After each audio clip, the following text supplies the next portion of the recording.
paranormal perspectives. Oh, hello and welcome back to Paranormal Perspectives. My name is Stan and I have my fellow co-hosts here, Christine and Siobhan. How are you guys doing? I'm good. I'm very well, thank you. Yes, lovely to have you back. I know, Siobhan, you've been with us on a couple of episodes in the past. I'm really excited to watch both of your journeys recently because you've started the Coffee and Clairvoyance podcast, following off the back of a number of ideas. And I've been really enjoying watching what you're doing. So I'd love to quickly, before we go into our big conversation, is like ask what's really excited you about that podcast? What have you guys been talking about? Well, we often have the kind of conversations that we're putting out on the podcast are pretty normal for me and Chris. They usually go on quite longer and we digress terribly. So it's nothing more. I think it's, we like to bounce off each other. We always have. We've always got questions, and we're always looking for, answers or to move forward a step or something, or understand something a little bit more, or to reject something even, and I think that we just decided that, why don't we just record ourselves while we do it and see where it goes. I think for us as well, there was a part of it that, I think Chris will say this, there was a part of it where we wanted to put some of our experience over, but without that fluffiness around it, a more real, grounded, everyday experience of what it's like to walk a spiritual path. Yeah, I think you guys have done a wonderful job. It's so grounded and so open, and I think people need to be educated on what mediums are and what they do as well. Because I know you talk about some really interesting, fascinating stories, though, but it's also providing people a grounded reality about kind of mediums. So there is a lot of fantasy around them, though. They assume it's like always thinking about the image of Mystic Meg from years ago and like that horrible way of seeing mediums. And yeah, it's kind of funny and all that, though, but it's just sad that people don't know what mediums actually are and what they do, and some of them get the wrong impression of that they're sort of, funny how they use a specific word, charlatans. Interesting how they all say the same word. But either way, like, it just allows people to see an actual true view of what this thing is about, and it's quite a beautiful thing. There's also some cool spooky stories. You wouldn't like that. I think, wouldn't you agree, Chris, that Chris will tell you, wouldn't you agree it's just a normal thing? Absolutely. I think it's normal, and I think I agree 100% with everything Siobhan said. For me, it is putting it out there in a non-fluffy way, straightforward. We cover fake mediums. We look at the stuff that the misconceptions that we had, the way we went wrong. But we also, we're also into the paranormal big style. That's our thing. So we enjoy ghost stories as well, and we enjoy sort of looking at ghosts. So it's a mixture of basically our lives and our interests and coffee. So, but yeah, keeping it real. And how we actually incorporate, like going on, doing a ghost hunt with being sensitive to spirit as well. How it helps, how it hinders, all that kind of thing. Yeah. Well, long may you keep doing that, and hopefully, once you grow and you're ready to, I'd love to kind of take part in one of your episodes and share a bit of love, really. And one quick question as well for you both, one each, is which coffee do you choose? What is your ideal coffee? A latte. Latte, yeah. Classy choice. Yeah, I'm a coffee drinker, but I'm not into coffee beans or, jar of instant will do me. A latte all the way. Yeah, but yeah, a decent jar of instant and I'm happy. You know what I mean? I find actually real coffee sometimes a bit too much. It's a bit intense. Well, to be quite honest, the other week I thought... What you're used to, isn't it? I'm not used to real coffee, so... The other week I thought I was having a stroke. I drank that much of it because I do tend to sneak into my latte another shot of espresso just to give me that kick. And I drink decaf as well. Oh God. Oh. Well, I drink a bit of decaf here and there, but I'm a bit of a sucker for a mocha, to be fair. I drink decaf. I don't find it makes any difference whatsoever. All right, to start the proceedings, really, tonight we're going to have this quite an interesting discussion, really. So I have 3 talking points for us to talk to. So whether it's talking about concepts or about actual stories, about things we've experienced or other stories we've heard, we really want to just delve into the exciting world of the paranormal, though. So it's something that's quite close to all of our hearts, really, as we try to explore and understand the unknown, but also comprehend these tremendous experiences that we have, even like the most everyday of people, to see the most extraordinary things. So 3 examples here. We have, what is a crisis apparition? So we're going to talk about crisis apparitions tonight. Secondly, what are angelic interventions? So angelic interventions, an interesting subject. The last one is, what is the soul? So stay tuned, and we're going to start this from this point now. So first question, what is a crisis apparition? Have you guys, what would you say a crisis apparition is for anyone that hasn't heard of this term before? A true crisis apparition is when a person, my cat, why is my cat just doing that? It's when you or a person witnesses the deceased and they're dead, but the person witnessing the deceased believes them to still be alive. Is that clear? Does that make sense? Yeah. So you're walking down the road and you see Mr. Smith coming up the other side of the road. You know him, you recognize him. You get home and the person, your wife, your husband said, have you heard Mr. Smith got run over by a bus this morning? You go, no, I've just seen him. That's a true crisis apparition, because you couldn't have known he was dead, so you're not being affected by it knowing that he's passed. So what is, when you're getting an apparition very soon after death, is that not a crisis apparition as well? But it tends, a true one is when the person perceiving it doesn't know.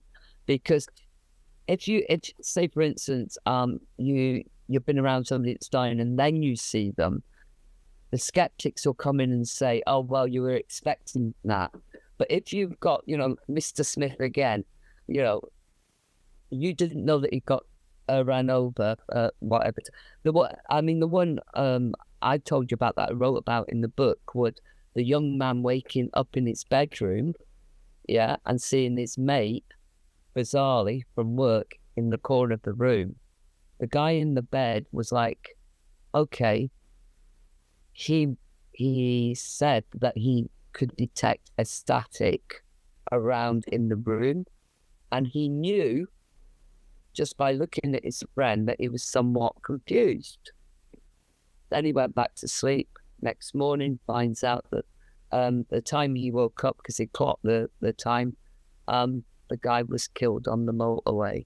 That's a true crisis apparition. He could not have known that bloke had died. Does an apparition have to be like a physical manifestation in this reality? I've got a question with that. So I actually have a story that I'm not sure if it is a crisis apparition, but it does follow the death of somebody and us finding out about somebody's death before we knew actually. So did you know the person had died and then saw them? I knew the person was ill and was in the process of dying. It had been over a week or so and nothing had happened, so it could have happened at any point, but I didn't know that they were going through that process. But this experience came through a shared dream. Me and my sister shared an event that happened in the middle of the night, and we both woke up knowing that this person had passed, though. So would you say that's a crisis apparition, or is that more of like a foretelling, or a knowing of something, a warning maybe? No, pure crisis apparitions are really, really rare. Yeah. Yours would be something else at the point of the passing. You felt the passing, or it came to you by a dream. With a crisis apparition, the person is actually seeing the dead person. Yeah. So they're actually seeing, because they think they're still alive. Mr. Smith again. So you're walking up the road. You don't think Mr. Smith's a spirit. Another one I know of is a guy, hospice, and he saw the guy come out of his bedroom door into the garden and walk across. He says, "Good morning." The guy waved back at him, and then his brother come out of the same room and said, "Jim's just died." just walked up there. Now that's a true crisis apparition, but apparently they're very, very rare. So What are those that we see when we're seeing loved ones very soon after death? I think we're actually seeing them as in they've gone through that transition, and we are perceiving them like I did when I saw. That's not a crisis apparition. Not if you know that they're dead already. So if you're, like in the depths of grief and they're there on the end of the bed comforting you, that's not crisis apparition as well either. So you're actually seeing them, like I did with Teresa. That's the spirit visitation. Spirit, it's them. I think what happens with is. So a crisis apparition isn't a spirit visitation. Well, you see, is it like a kind of clairvoyant sort of knowing? The most famous one occurred on an estate in, when I say an estate, a landed estate in the UK. It's well documented that the gardener saw the guy who was supposedly in France fighting in the trenches, right? He went up to the house and said, "Oh, he's back." He saw him. So the theory around crisis apparitions is they seem to happen where a person, say for instance, you got the man in the trenches, he gets blown up. He will automatically gravitate to what he knows or loves or a place. He'll go somewhere because he's out of his body like that. There hasn't been any preparation. Can you see what I mean? It's like a sudden death. And I think it's his energy, his soul or whatever, it's gone to where he wants to be, home in the case of that. And just somebody saw him. And I think there's a burst of energy. I'm sure of it. When we die, there's a burst of energy. And you can feel it through dreams. You can see it. I don't believe Teresa was stood in the room that day when I saw her. But I do believe somehow her image was brought into this room. Do you see what I'm saying? It was an after-death visitation. I mean, I could be wrong on all of it. In my experience, I didn't have the visitation, but we had the music. So who turned the music up? That would be your mum. Are you talking about your mum? Yeah, that would be your mum. So she was there in spirit, and I just couldn't see her. I would have thought her energy was absolutely there. Yeah, absolutely. Because you said something the other day on one of the podcasts about did they hang around. I believe that there is a period of adjustment because we have this thing about death is all. I believe death is a really easy, even pleasurable thing. We slip into some, and it might. So say for instance, I drop dead now, I'd still be sitting here thinking something's changed. Oh, hold on a minute. It might take you a little while to work out that you're actually dead. Yeah, but perhaps not so if you've been in the hospital and you were expecting to die. Maybe not. Maybe it was 2 weeks afterwards. Perhaps in those 2 weeks, she wouldn't have been able to. Then again, look at Teresa. She showed herself within a couple of days. A couple of hours. It was a couple of hours. So that's that theory out the window. But yeah, if you think about your situation, you've got. It's 2 weeks, right?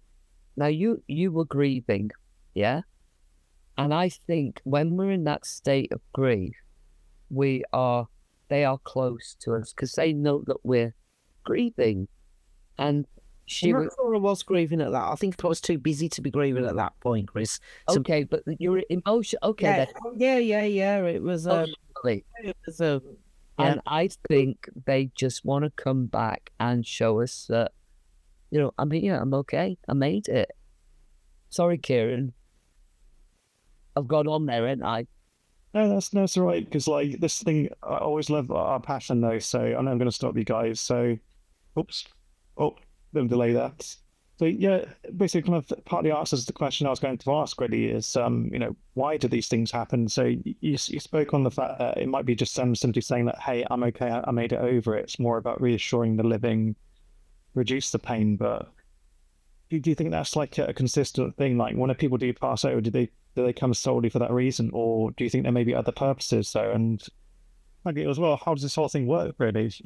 I tell you what I think. Keep it simple.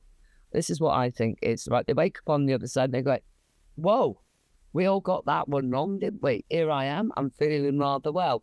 The first thing I'd want to do is get back and tell my mates. It's a bit like when I went to India. The first thing we did when we landed in India was text, everybody says, "We've arrived." It's similar to that. And hey, I'm okay. And I think that's why spirits do those after-death visitations. If they can get through and you can perceive it, great. I don't think everybody can perceive it. Maybe if you're aware of stuff, you'll perceive more. But I do that. I mean, if I had somebody that I loved that was so upset by my passing, what would I want to do but come back and say, "Hey, I'm okay"? Wouldn't you want to do that, you guys? Well, yeah. I mean, maybe it's a bit like, when somebody gets arrested and goes to a police station and they're allowed one phone call. Yeah. Maybe it's like, look, you've got one person you can go and say trial to, and they can, and that's, so you choose somebody that's important, so you don't, Or somebody perhaps that's going to accept what they can see. Yeah. Or actually, be able to feel it, or, on some kind of sense. I mean, Siobhan, expect me to rock up time after time, mate. I'll be sitting on your sofa. I've got a list of people I'm going to haunt. What about you, Kieran? Are you going to haunt anyone? Yeah, I think it's to do like. I think if I did, when I do cross over it anyway, I would love to just be in a position where I know that happens, so I'm aware of what's happening. So I go, okay, I think I'm just going to mess with people for a few days and just start irritating people that didn't like during life and just having a bit of a laugh, really. But I think the other reason we could have. I think it would be so hard to resist not to do that, wouldn't it? Yeah. And I'm so nosy. I'll be in the neighbour's house, he's having a look round. Oh, what you like? What she's got. I wonder if part of it is the fact that some people maybe don't know and they're just continuing. Because I'm thinking about the Sixth Sense from years ago, where Bruce Willis played a particular character, and essentially he didn't know he had died, but he carried on. Spoiler alert, by the way. He carried on living his life and going to work. And I think that the ongoing joke with that is, the scariest part of that film is the fact that he died and he still went to work. He didn't even have a day off then. He didn't know. But this kid obviously knew there was something up, and that was a big revelation at the end. So I wonder if people just simply keep on going to work, basically, or keep on doing their daily routines until they finally realise.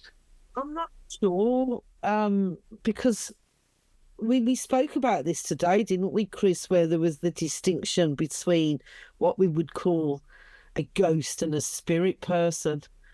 So, but the ghost is, if it's the ghost, then it's like a residual, the memory. So maybe, it's going through its life, but what did we kind of came to the conclusion that it wasn't, it wasn't conscious. It was just like an autoplay, and it going, but then we came to the other conclusion that there's got to be what we call spirit people, because otherwise how do you get direct communication from them, and other things as well. So I definitely think there's a difference between a ghost and a spirit.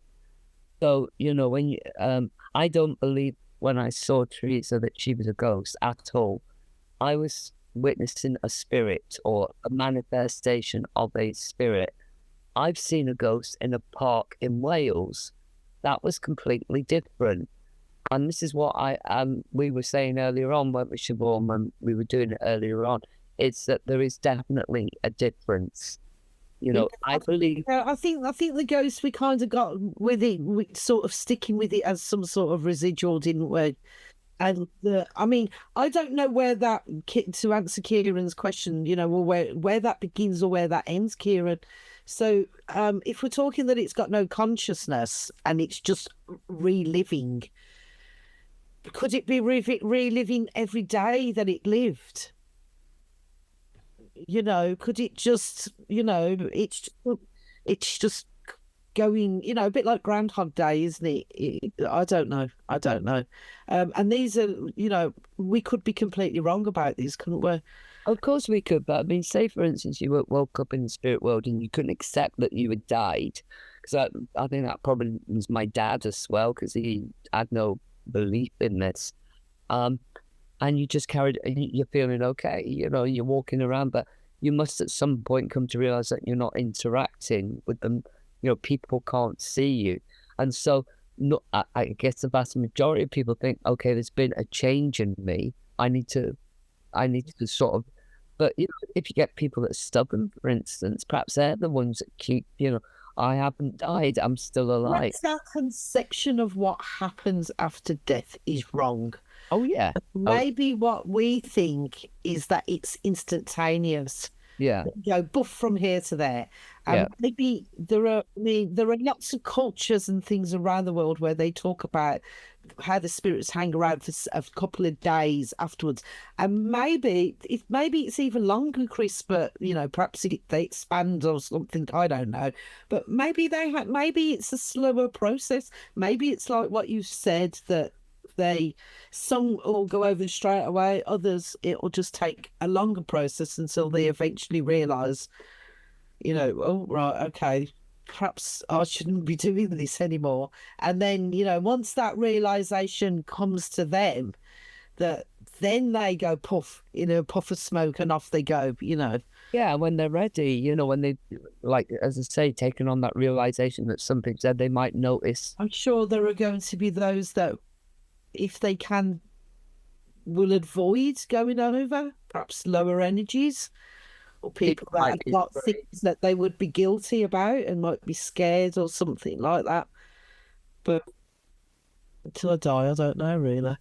Yeah, I find this fascinating because, like, I'm thinking about almost like the mechanics of it, really. So, understanding our body in this current, the body that we're currently sat in is made of atoms, and those atoms define our various kind of characteristics. Like my humongous nose, my humongous head is just part of what you recognise as me being me. But when we see people when they cross over and we don't realise that actually have passed, there's nothing about you that looks off, and then you find out after that this person has passed away. Then I think that's how can the spirit so almost completely manifest itself in a way that seems like it's still in the body?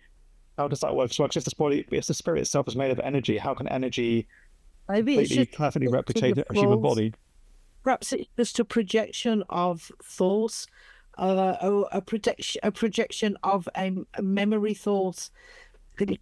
I asked this question the other week, when we do souls have names? And so then that can lead on to, why would we see a spirit that looks, like, oh look, that's John Wayne, you know what I mean? And you can't, know exactly who that is, because how else would we recognise them?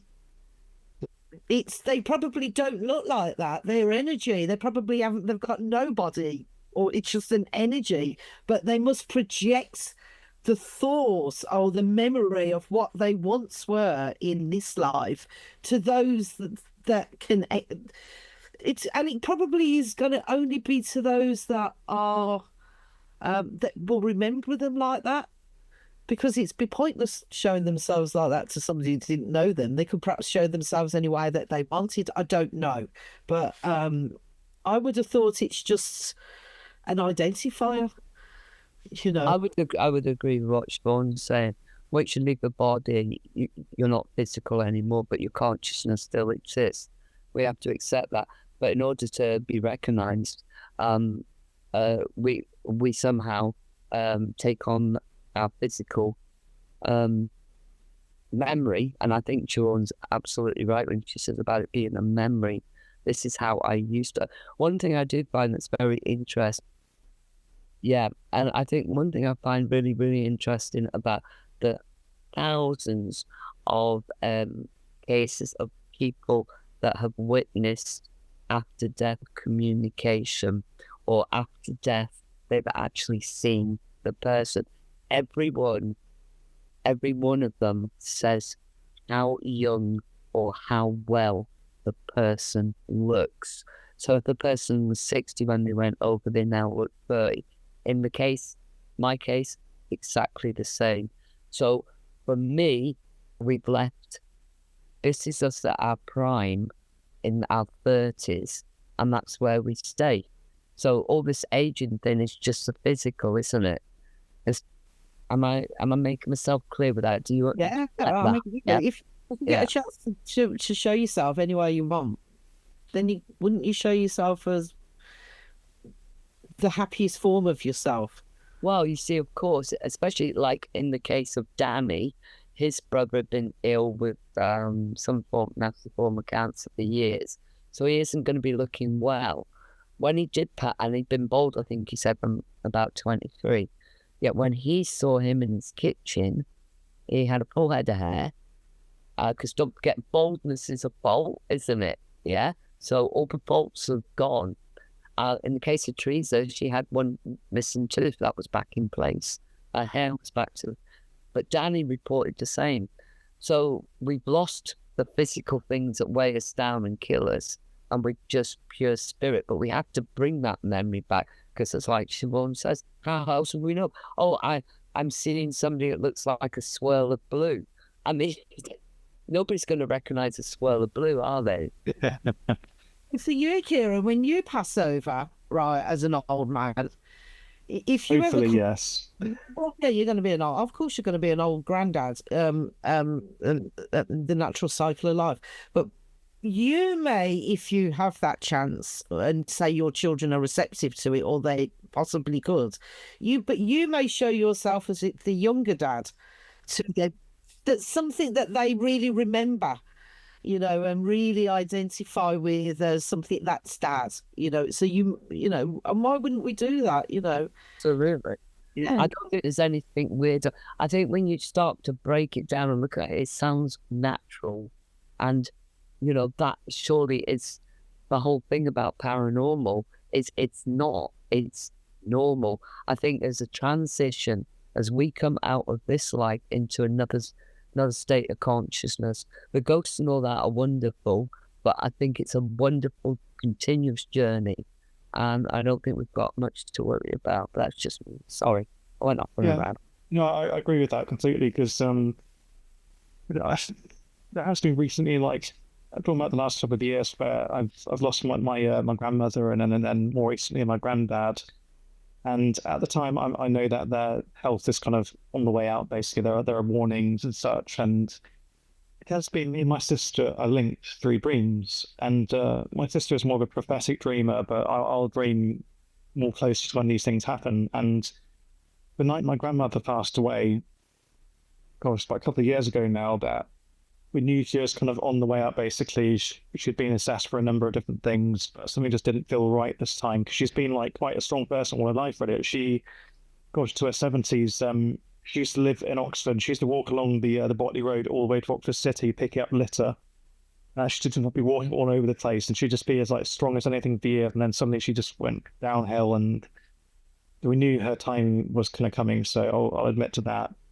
We didn't know when. Like, it could have been like a day, it could have been a few months, could be anything. So, but yeah, on one particular night, and I've mentioned this on a few episodes ago, actually. I woke up about just before 3 o'clock in the morning, and 3 o'clock tends to be a continuous thing where these things happen, funny enough. But yeah, there's this big explosion in my room, like a humongous bang, and it sounded like metal being banged on the windsill next to me, and it was such a hard bang, I could hear it echo in the room as I shot out of bed. And I could hear the glass in this object. It's actually this container that contains all these crystals on my side. And I kind of jumped out of bed expecting there to be broken glass everywhere, to be all this damage, and like it was so loud. My partner didn't react to it, and she still confesses today like she didn't hear anything that night. It was just me that heard this humongous explosion. As I sat up, I looked over and saw nothing had moved. Everything was exactly in its place. Everything was fine. But I felt in my gut, Granddad, and I could smell his particular... I don't know if he had like an aftershave, or was there something he put on his clothes or something like that, but I remember specifically, and I thought, Granddad, in my heart, I just knew. sorry, I'm mixing the story up now. I mean, my grandmother, not my granddad, sorry, but all the same. So, so yeah, like I say, I just knew at that moment it was my grandmother. She just, yeah, I knew that was her time. The next morning I woke up and me and my sister both called each other at the same time, and we're trying to get hold of each other. And because the phones were kind of interconnecting, they weren't connecting at first. So eventually I managed to get through to my sister, and yeah, she picked up the phone and said, he's crossed over during the night, just got a message from Dad to say she died. And she told me what happened also at 3 o'clock in the morning. She, in the last few visits she had with my grandmother, like she used to go and comb her hair, because my grandmother, like, she used to really look after herself and be, very, very well looked after, basically, very, very close, yeah. And so that was her way of connecting, was her just kind of combing her hair, looking after her appearance and all that. And my sister had been woken up in the middle of the night by somebody running their hands through her hair, and also the feeling of a comb going through her hair. And she shot up out of bed, and could still feel the hand running through her hair, and she kind of was more conscious. She could still feel it on her body, so the hand was still running through her hair, and she could feel the hand go running down her arm, and the impressions of it going down her arm. But she didn't feel any fear or anything at all. She didn't feel anything discomforting. It was just smell again of my kind of grandmother. It's just that sort of particular, it's just it's a very strange interaction. And like I said, the same thing happened with my granddad as well. He passed a couple of years after as well. So sorry, I realised I obviously mixed the two characters up though, but we had a similar experience. So, but it's you. Maybe because you're sensitive. So, perhaps if it was a brother or sister that was not like that, they could perhaps visit and they would be invisible. Nobody would know any different. But because you're actually sensitive, so maybe that's why they come into you as well, because they know that you're actually going to receive it, and that it's not a pointless or a pointless task. So yeah, maybe, but I think that it's somebody that's loved you and cared for you, and vice versa, are just coming to say, we're all right, bye-bye, and we'll see you soon. I agree 100% with what Siobhan's saying. I think what you experienced was natural, and why wouldn't you experience something like that? And there's countless people having similar experiences. I don't think what I think perhaps we should do is, rather than try and dissect them and work them out with our puny little brains, is just go, wow, what a wonderful experience. How blessed am I to have had that? Yeah, I felt very lucky, but it's interesting how we both had a similar experience with both my grandmother and my granddad as well, though. And so they both chose to come to us in a certain way, but both of them weren't particularly spiritual people. And I find that also quite fascinating, the fact that I don't know if they just arrived where they're meant to be, and then suddenly they remember, oh yeah, this is the person I'm meant to be. And then, hey presto, it all comes to be, and they go, actually, I need to just let them know I'm okay. And I think you're right, Christine, by saying that it's just a calling card. Do you know what I think it is? It's love. It's as simple as that. All that you're talking about, the coming to realize that happens, I believe, afterwards. It's at that point when they leave the body, the love they feel for you, or your love for them, brings them to you.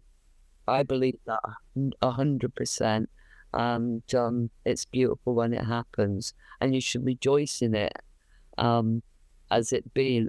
I call it treasure from heaven, because those little bits. That was quite sweet. Like that, you're so privileged. Yes, the next part of the conversation is quite exciting already. So, the question is, what are angelic interventions? So, Christine, would you be okay just defining, what is an angelic intervention to you?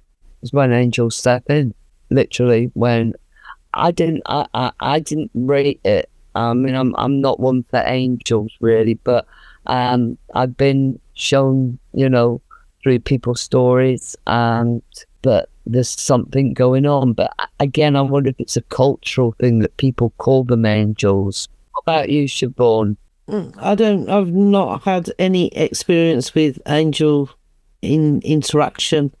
To be honest with you, I do believe in angels. Well, I believe in the idea of an angel, of the good part of it.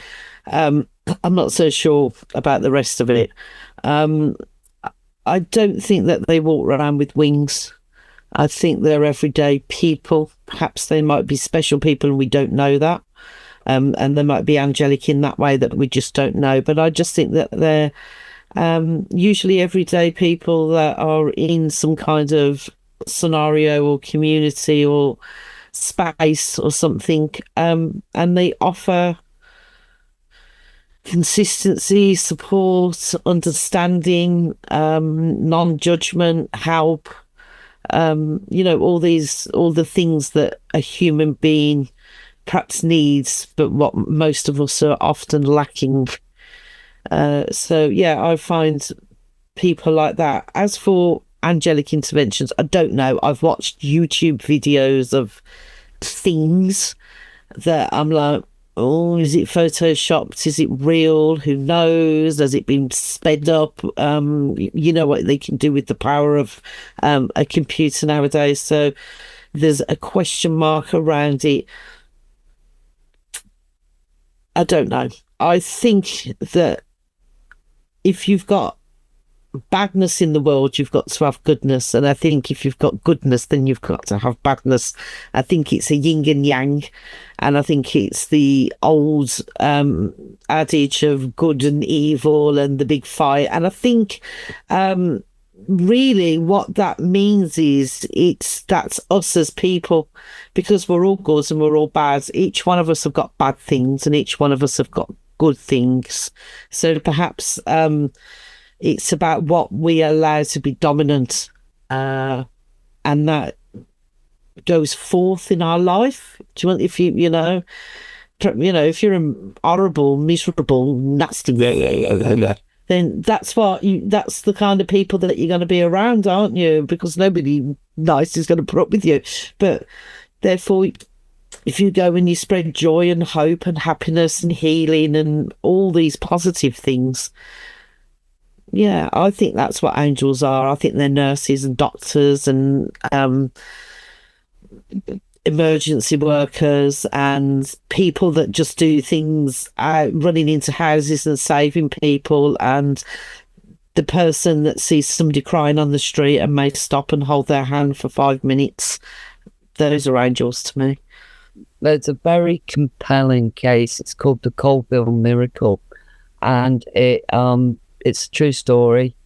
Somewhere mid-America, nutjob rocks up, is attached to him, takes up the entire primary school hostage. Eventually it all blows up and none of the kids are affected at all. You've got to watch it to see it. I don't know whether it's a little bit Christian-y for me, but the story at the core of it is the children afterwards, they're all crammed into a room. This guy's got all this petrol tied to him. It blows up. The children start to report that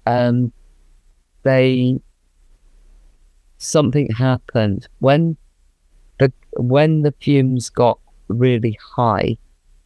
They started to see these angels encircling the guy who had the bomb. It was him and his wife, I think it was, had this bomb strapped up to them. And these angels were talking to them. These kids are all primary school, so I'm talking 7, 8, 9 years old. And one started telling stories about it, then they all came out and said, and they sounded like angels. They described them as being tall. They described them as being made of light. When the impact happened, instead of it blowing outwards and killing the kids that were sitting on the floor, it went up and out like that, and it completely missed the children. It's out there. It's on the internet. There's a film about it, the Colville Miracle. when I watched that, and then I went and did some research to see how real it was, yeah, it happened. And one guy was, he rejected it and rejected it. He said, no, these things can't happen. And finally, he had to accept it because all the kids reported seeing angels. That to me makes me go, what happened there? Okay, did they appear as angels because they were Christian kids? I think they were probably highly, like you say, highly developed spirits, compassionate and all the rest of it. Came down and protected those children. Don't know. Yeah, I wonder because that's a credible story. I've never heard that before, and yeah, I'll make sure I'll watch that after this because that's fascinating. Because years ago, I didn't believe in the idea of angels because it just seemed kind of too far fetched. And throughout my life, I've seen more and more things, which just made me begin to question, like, was I wrong before? Because what I'd like to do is, like, if it's okay to present you maybe like with a couple of scenarios of first-hand experiences that I have, and would you consider these angelic interventions? Because these are things that have literally changed my trajectory at that time and changed what could have been quite a bad outcome, really. So it seemed like years ago when I was becoming a dad for the first time, my partner was actually in labour, and I rushed over to the John Ratcliffe Hospital in Oxford in the car, and just arrived, and there was the issue with the parking system, and there's massive queues, and it just wasn't letting people into the parking area. So some people were cutting through and all sorts, but I just stopped my car somewhere because she was in labour then, and it could happen any time. So I was trying so hard to kind of get through, and we were just basically stuck in this line, and I couldn't reverse or go back or do anything. So I think, oh no, what do I do? And I was trying to keep calm. I thought, okay, this is kind of getting a bit dangerous now. And just out of the blue, like, my wife wasn't screaming or anything, wasn't very obvious, like there was a situation happening in the car, and anyone would know from the outside unless they can see to us. This lady out of nowhere came directly to my car, and my car was in the line of cars. She didn't go for the first car at the end of this queue, went to my specific car, said to me, you guys want to take my space? I went by the window, oh yeah, thank you, because my wife's a neighbour at the moment. Oh yeah, it's fine. And I followed this sweet old lady the parking spot, and she said, oh, it's okay, it's here. And I went in, got out of the car, obviously up my wife out of the car straight away. And as I pulled in, I could see the lady in my mirror. As I came out, helping my wife out of the car, I looked over, and she'd somehow disappeared. The thing is, if she would have disappeared, she would have had a vehicle in the car park. People weren't actually able to leave the car park either. So she essentially just would dematerialise, and I don't know whether it's just because I maybe wasn't looking because it was quite a rush at the time. She was there at that right moment in time.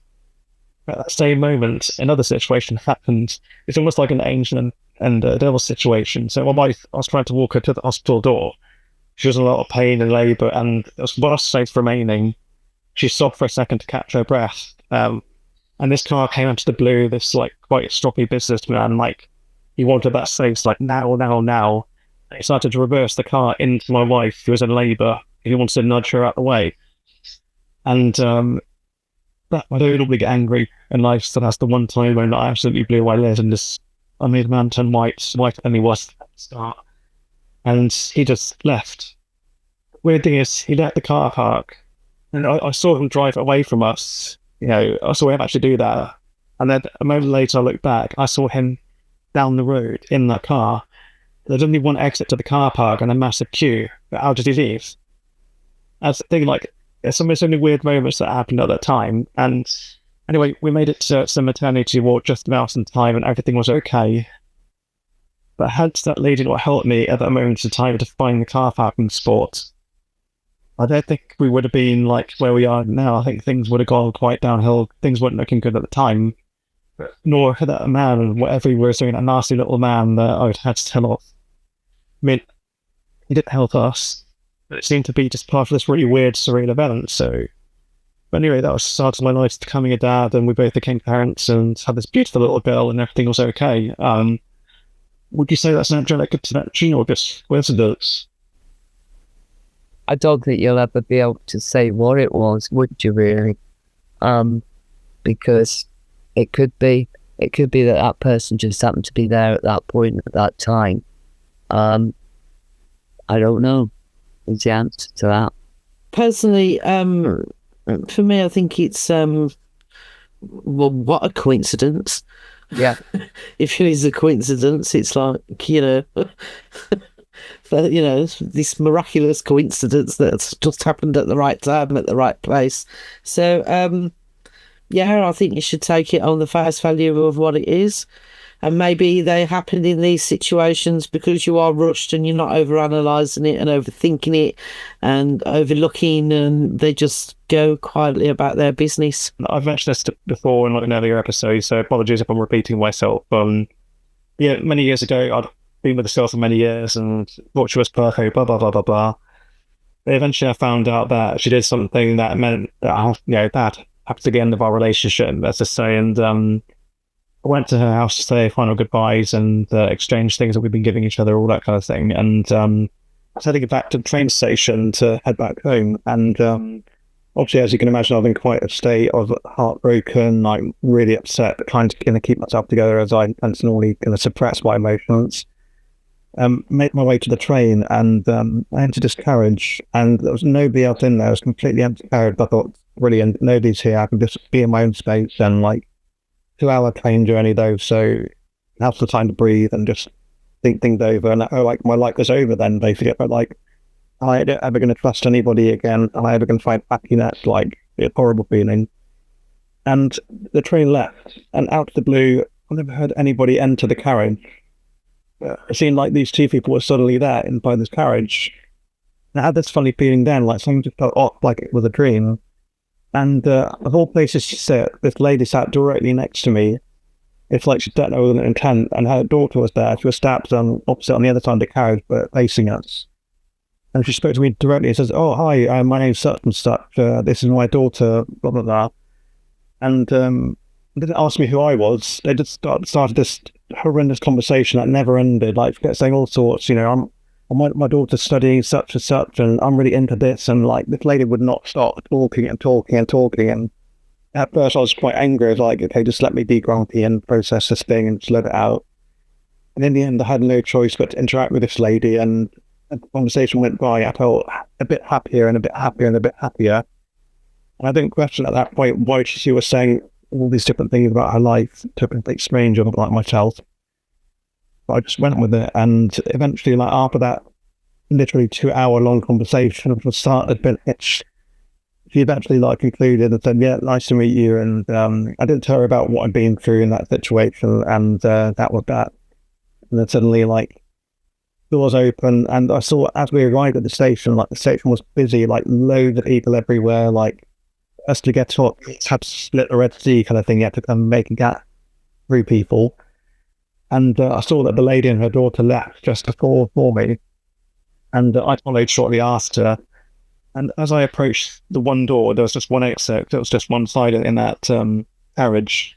No one had split the road just yet. I had to ask for the first time, "Can you guys move out of the way so I can kind of get off?" And say, "Yeah, no problem." I don't know where the lady went. They just, even though nobody went at me, but where did they go? Again, that might just be not paying attention during a very highly emotional time. That might be a factor. But there's something really weird about the conversation that with me at the time. But as I left the carriage, I felt different. I felt a bit lighter now. It was at that point, basically, my whole life changed. Because at the time, I was a failed designer. I was trying to apply for different design jobs, and nobody would hire me. I'd say a couple of months later, I was accepted for my first design role, and that was an amazing achievement. About 3 months later, I met my now wife. My life started from that point. We then shortly after bought our first house, and I finally moved out of home. My life grew, and then eventually we bought our second house and had 2 kids, and all these wonderful things stemmed from that very moment. And that's always stuck with me, is that moment when it was just a lady in this reality, just trying to be kind and seeing somebody that might be to and help them, or maybe some sort of angelic intervention, because I felt whatever happened didn't happen then. I could continue on a very dark path for a long time, but for some reason something switching into positive mode, and then suddenly life happened. So what do you guys think about that as well? I know you may say you can never prove what it may be though, but what do you think it might be? I personally think that if it was some sort of angelic intervention, she got you out of a bad mood. She give you a boot up the ass, because you could have sunk into, like, say, major depression and gone down all kind of routes. And yet, I mean, was it an angel? Maybe not. But you know what? Whatever it was, it helped you. And I mean, at the end of the day, maybe we should accept it for what it was. It was a turning point in your life. And sometimes I think people are put in our way that we are supposed to meet. Don't you, Siobhan? Do you think sometimes people are put in our way that we're supposed to meet? Oh, yeah, definitely, yeah, without any shadow of doubt. I mean, whether she was an angel or whether she was an empath and she just, felt your turmoil, the point being, it doesn't really matter. What happened is after whatever transpired between the both of you, you decided, whether you know it or not, to be more of go on a more positive, a more positive course, and because you started being more positive things started happening to you. So you manifested your own job, and you manifested meeting your own wife, and, having your house and whatever else it was that you got. But you did that because you chose to put yourself in a more positive frame of mind. And she probably helps you to get there. So it doesn't really matter whether she's an angel or a person or an empath or a psycho or a lunatic, as long as it... whatever label we want to put on them, the action speaks for itself, doesn't it? Yeah. Well, angels seem to be like the highest representation of good, really. So whether it's a spiritual entity or, like you say, like an NHS book, about the nurses and the doctors that save lives and all those people. Well, they can only be responsible for part of it, Kieran. The other part of it stems from you. And something changed because of that interaction. And there was a shift within you because of that interaction. And because of that shift within you, you moved. Something changed, something moved. Your thought process started being different. And from there on in, good things started happening. You probably started feeling better about yourself, being more positive, being more positive to yourself, about yourself, and then that is projected outwards. And it's like ripples, isn't it? It's like a stone when you throw it in a pond, a little stone, and so you're feeling great, you're projecting that out. Other people are feeling great, that you're feeling great, and that's projected out. And you meet somebody else and they know you're feeling great, you've made them feel great. You go in for a job and they think, oh, this guy's great, isn't he? Let's take him. You walk into a bar and this girl's standing there and she thinks, he's great. So you've got to accept, and you should accept, your own responsibility within that, because that's you saying, it helped and it put me on the right trajectory, but the rest of it I kind of did myself, just by feeling better and being better, and the rest of the other pieces fell into place for me. It's like angels almost external representations of your internal power to pull yourself forward. Maybe that's what you were actually speaking to, perhaps a form of your higher self. I mean, I know she's female, but that doesn't mean anything. But perhaps that's exactly what you were doing. You were communicating to a form of your higher self. And because it was your higher self, they're giving you a insight, a feeling, an intuition into something that is beyond your ken, because you're not your higher self, and you've accepted it and taken it for what it was. It was a form of healing. There was obviously a form of healing took place, and you got on the train one person and got off a different person. You guys are both so well spoken as always anyway, so we don't take too much of your time anyway. So one last question, and I want to ask the most profound question, because I asked this question on TikTok a few days ago, because it's quite an interesting one. I got some interesting responses, but I want to hear what you guys think. So the question is, what is the soul? So the reason why I ask is I had a conversation with Penny, one of our mediums we had on an episode a while ago, and she's essentially was my mentor in my early days of realizing that I'm a medium. And she's quite an advanced medium where she's been able to meditate and access high levels of reality. So I think she says that there is at least 7 layers of reality, and we're currently in third of the 4th. And there are layers of reality beyond the 7th as well, though. But at the moment, we're sort of within this band. But what she said is like, what she's learned so far is essentially like the soul itself isn't a singular thing stored in a singular place. For example, like my religious upbringing told me that my soul is in my body. And once my body is done and my soul wants to move on, it will move to heaven or hell or limbo and just remain there. And that's that. And you just have one single representation of who you are.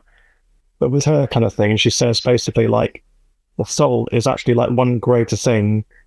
Your consciousness operating in the here and now is like one small part of it. And that's just an interesting theory, the fact that we could be more. So there you go, Christy. Okay. For me, the soul, right? The soul is the little bit of God that resides in us all, right? We are all part of the greater consciousness.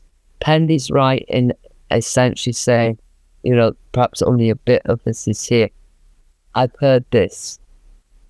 But for me, the soul is a little bit, when we incarnate here, it's a little bit of God, a little bit of spirit, call it what you want, it's all the same thing. And it resides in us. And that, to me, is what the soul is. It's, there's, I mean, like I said at the start before, philosophers, thousands of years, never really been able to say what the soul is. But for me, on a personal level, I think it's a little bit of God, and it's in all of us. What we do with that little bit of God is up to us. We can make it shine by being positive, or we can try to crush it by being an asshole. And it grows as we grow, and it's a little bit of God. But of course, I could absolutely be wrong on that. Don't know. What do you think it is, Siobhan?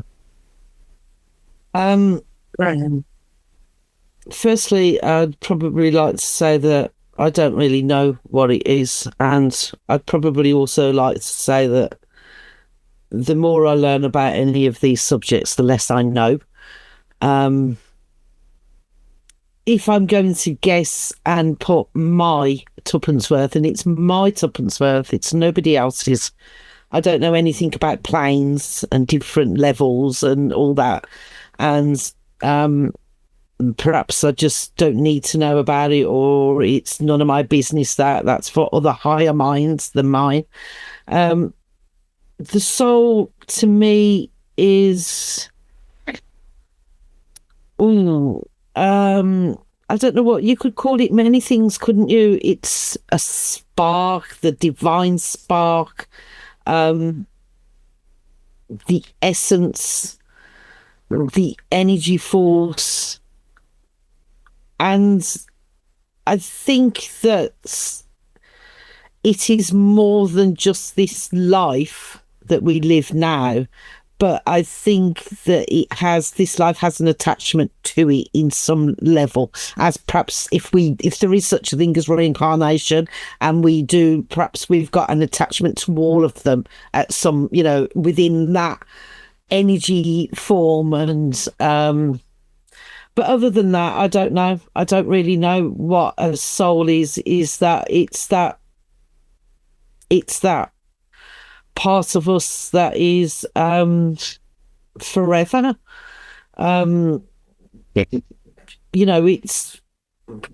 It's that part of us that is of the other. Do you know what I mean? I don't think we're actually meant to know them things, because I think that if we're meant to know the answers to those questions, that there have been bigger and better minds than us that have asked them for millennia previous to us asking these questions, and they still haven't come up with the answers.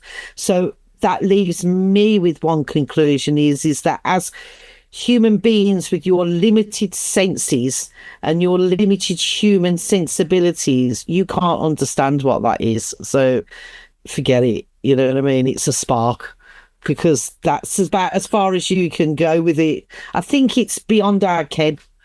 I really do. I think it's bigger and more than what we probably think, or perhaps smaller and you know, less than what we think. But I think it's completely beyond our understanding and our ken. I really do. I've got to agree with Siobhan on that.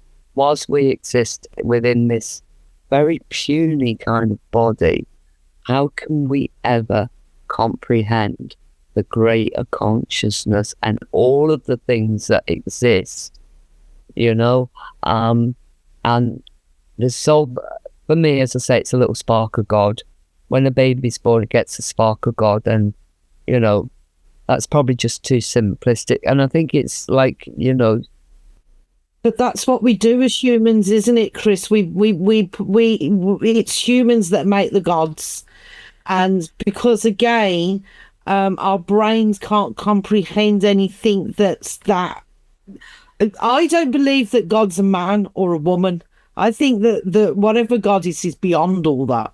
You know, I don't think it has a religion. I think it's beyond all of that. Those are all man-made constructs that we make up in order for us to be able to try and grasp at something that's massive. The way I try and think about it is, it's a bit like space. How can you imagine something when you don't know where the beginning is or where the end is? You can't, your brain can't compute it because it's just too big. Yeah. I always like see God as a creative force, but I can't describe that to you. And I'm with Siobhan, it's beyond gender, it's beyond anything. Yeah. We can even, I believe it exists, but I believe it's beyond anything that we can understand at this stage of our evolution. There may come a point, I mean, we see the effects perhaps, but how do you describe the undescribable? So yeah, can't really answer that one, can we? Because, like, personally for me, like, the definitions of God's soul that I was taught when I was younger, like, the older I get, the more I realize how wrong it was, with what I've been encountering over time. And it's almost like learning how little you know is still a learning in itself. It's still knowledge. So knowing what you don't know is still knowledge. I know how much of a paradox that kind of sounds, but now I'm far more aware of how little I know. That's only kind of sparked want to know more about the universe and learn more. And I feel like I know more now, actual, you know, at least somewhat correct information now than I did when I was younger, like obviously over 10, maybe even 20 years ago. Like, I'm getting somewhere, but to comprehend something that's so far beyond yourself, absolutely, because our body is designed to work in a very linear form, start to finish, birth, death, mornings, you know, aspect, whatever it'll be. So we can't understand what happens beyond here, where there is no time, no space, and, you know, things further beyond that. So yeah, we could very much see a tiny speck of a greater consciousness reserving itself. I mean, I've heard of theories like that before, but I'm beginning to move away from the idea of consciousness being localized, as in, like, again, I've used reference before as well, like a radio, like, you know, are we receiving a consciousness from somewhere else? So the consciousness isn't operating here. Are we just receiving something and just conducting? Like a data. No, I kind of, there's a part of me that thinks, are we, you know, so it's not so much a spirit world as what we understand, but are we literally being able to be more sensitive than a lot of people? We're clicking into data that's just been built up, and, you know, it's just the big cosmos, it's out there, and somehow, I don't know, but again, yeah, but they pose more questions than they give answers, don't they? As quick as you answer one little bit, there's another but comes up, and then it's like it takes you down another little route, and I think because there are no definitive answers, that's the whole point. You know, you're just not meant to know. Yeah. So yeah, you go ahead, Christine. I see you getting quite animated there. Okay, for it. I agree. I considered, are we tapping into data like you guys have? And then I get, well, hold on a minute. How, if we're tapping into data, yeah, if we're tapping into data, how is it that you can have precognition if it's not happened yet? Just a thought. Because we're in the linear, in the here and now, but outside of this is everything, every start and a finish. So are you just dipping out of that linearity and dropping back in to draw additional data? But you know, I know this conversation, we could probably like talk all night about this. So really appreciate you guys staying up so late to have this conversation. I know we had a few technical difficulties at first, but yeah, thanks guys so much for another amazing conversation. Like, you're both wonderful people, and I love hearing from you both. It's been great being here with you, Kieran. Yes, thank you for inviting me back once more. And you're always welcome back, Siobhan. You're very much a part of this, as we are really. And but as always, this whole podcast is really for everybody. All walks of life to talk about their theories about the paranormal, about their experiences about the paranormal. Like, extraordinary things happen to the most, you know, normal of people, and you know, you could question as to what normal really is. So, but just everyday people like us, really, we've seen some quite. There's no such thing as normal. Normal is as normal does. You know, what your normal is not my normal. I think we've played in the part. It's the word of paranormal. The paranormal itself doesn't exist, just as much as the normal. Yeah, the world normal doesn't exist. Parameters are just non-existent. We're all about kind of getting to know the unknown, that the best way that we can. So you guys have a fantastic night. Really appreciate the conversation, and join us again, and we'll have another good chat in the future.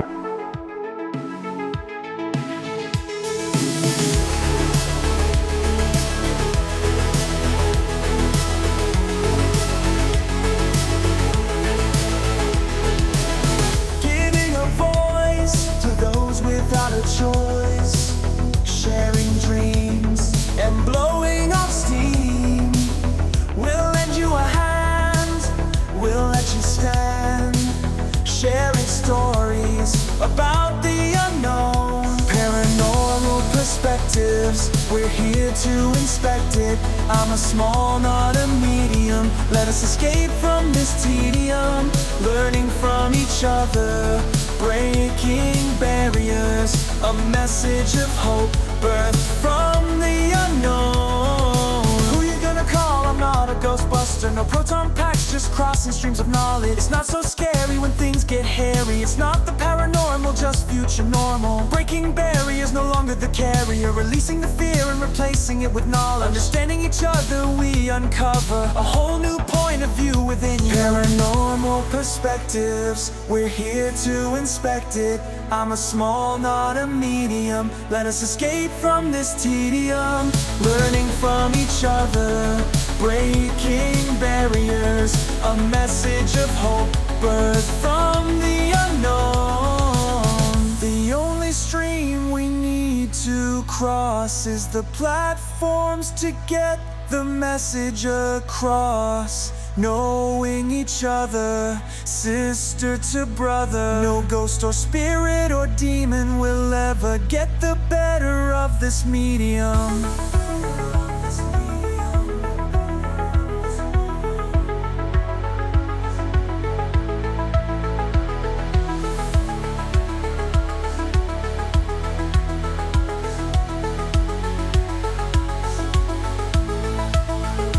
Paranormal perspectives, we're here to inspect it. I'm a small, not a medium. Let us escape from this tedium, learning from each other, breaking barriers, a message of hope,